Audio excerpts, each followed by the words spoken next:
ጤና ይስጥልኝ ክቡራን አድማጮች፣ ሰዓቱን መረጃዎች ወደ እናንተ አድርሳለሁ። ጠቅላይ ሚኒስትር አብይ አህመድ ለኢትዮጵያውያን ሁሉ የሚያኮራ ታሪካዊ ሁነት ተፈጽሟል አሉ። የሁለት አሻጋሪ ፕሮጀክቶች የመሰረት ድንጋይ ማስቀመጣቸውን ጠቅላይ ሚኒስትሩ አብስረዋል። የኢትዮጵያ ኢንቨስትመንት ሆልዲንግ ከዳንጎቴ ግሩፕ ጋር በመተባበር የሚገነባው የዩሪያ ማዳበሪያ ፋብሪካ እና በጎልደን ኮንኮርድ ግሩፕ የሚገነባው የጎዴ ነዳጅ ማጣሪያ ፋብሪካ መሰረት መቀመጡን በማህበራዊ ትስስር ገጻቸው አስታውቀዋል። የጎዴ ነዳጅ ማጣሪያ ከሂላል የነዳጅ ስፍራ ድፍድፍ ነዳጅ በማውጣት በማጣራትና በማጠራቀም በዓመት 3.5 ሚሊዮን ቶን የማምረት አቅም ያለው መሆኑንም ገልጸዋል።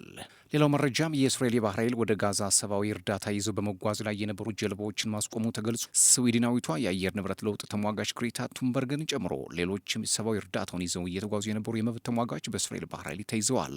የእስራኤል የውጭ ጉዳይ ሚኒስትር በርካታ ጀልባዎች ደህንነቱ በተጠበቀ መንገድ እንዲቆሙ ተደርጓል ብለዋል። ሌላው መረጃ ኤለን መስክ በዓለም የመጀመሪያው ግማሽ ትሪሊየነር ሆኗል። አንጡራ ሀብቱ ከ500 ቢሊዮን ዶላር በላይ በመሆን የመጀመሪያው ሰውም ሆኗል።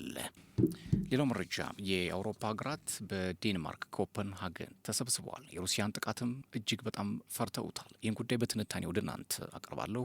ሰብስክራይብ፣ ላይክ፣ ሼር፣ ኮሜንት እያደርጋችሁ አብራችሁ ቆዩ። የፈረንሳዩ ፕሬዚዳንት ኢማኑኤል ማክሮን የጣሊያኗ ጠቅላይ ሚኒስትር ጆርጂያ ሜሎኒና የዴንማርክ ጠቅላይ ሚኒስትር ሚት ፍሪድሪክሰን የሩሲያ ግስጋሴን እንዴት መከላከል እንዳለባቸው በዴንማርክ ኮፐንሃገን እየመከሩ መሆኑ ተሰምቷል።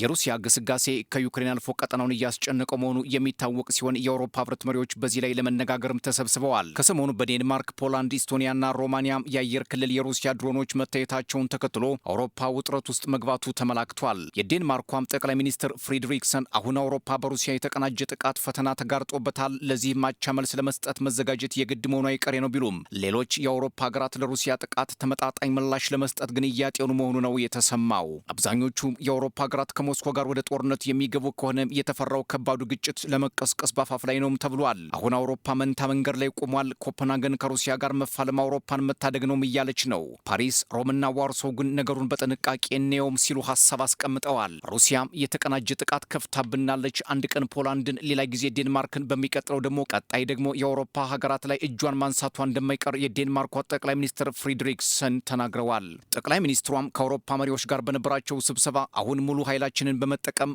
ሩሲያን ለመከላከል መቆም አለብን ነው ያሉት። በዚህ ስብሰባ ላይ የፈረንሳዩ ፕሬዚዳንት ኢማኑኤል ማክሮን አሁን ከባድ ፈተና ላይ ወድቀናል፣ የተቀናጀ ጥቃትም እየደረሰብን ነው፣ ነገሩን በጥንቃቄ መመልከት የተሻለ ነው ሲሉ መሀል መንገድ ላይ የቀረ ሀሳብ አስቀምጠዋል። በዚህ በኮፐንሃገን ዴንማርክ በነበረው ውይይት ማክሮን የሩሲያን ወረራ ለመከላከል ጠንካራ ሆነን መገኘት አለብን፣ ነገር ግን ውጥረቱን በማያባብስ መልኩ መሆን እንዳለበት ነው የገለጹት። የጣሊያኗ ጠቅላይ ሚኒስትር ጆርጂያ ሜሎኒ በበኩላቸው ከሩሲያ ጋር ውጥረት ውስጥ መግባቱ አዋጭ አይደለም፣ ረጋ ብለን ብናስብበት ይሻላል፣ ነገሩን ባናቀጣጥለው እመርጣለሁ፣ ቅድሚያ በደንብ መታጠቅ ይኖርብናል ሲሉ መናገራቸው አብዛኞቹ የአውሮፓ ሀገራት ሩሲያን መዳፈርና ወደ ጦርነት መግባትን እንደማይፈልጉ አመላካች ነው ሲሉ ፖለቲከኞች ይናገራሉ።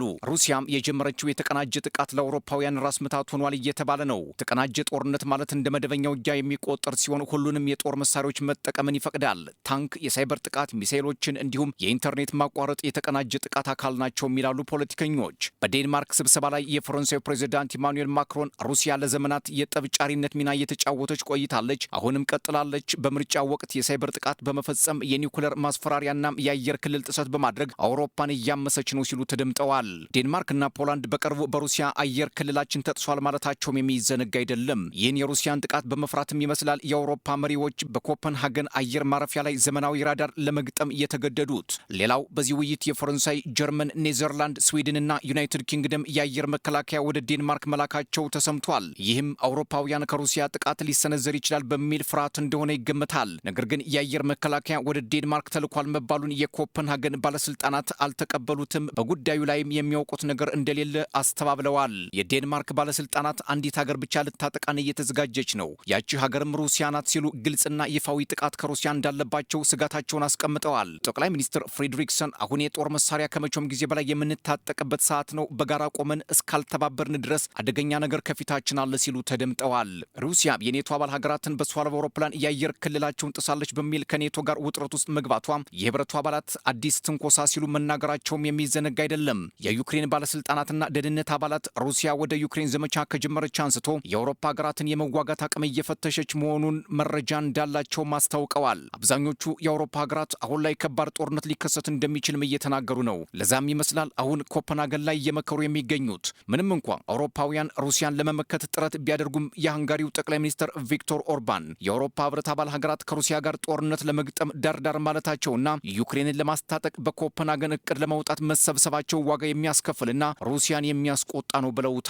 ወደ አራተኛ ዓመቱ እየሄደ ያለው የሩሲያና ዩክሬን ጦርነት አሁንም መቋጫ አልተገኘለትም። ምዕራባውያን በተለያየ መንገድ ዩክሬንን ማስታጠቃቸው ጦርነቱ እንዳይበርድ እንዳደረገው የፖለቲካ ተንታኞች ይናገራሉ።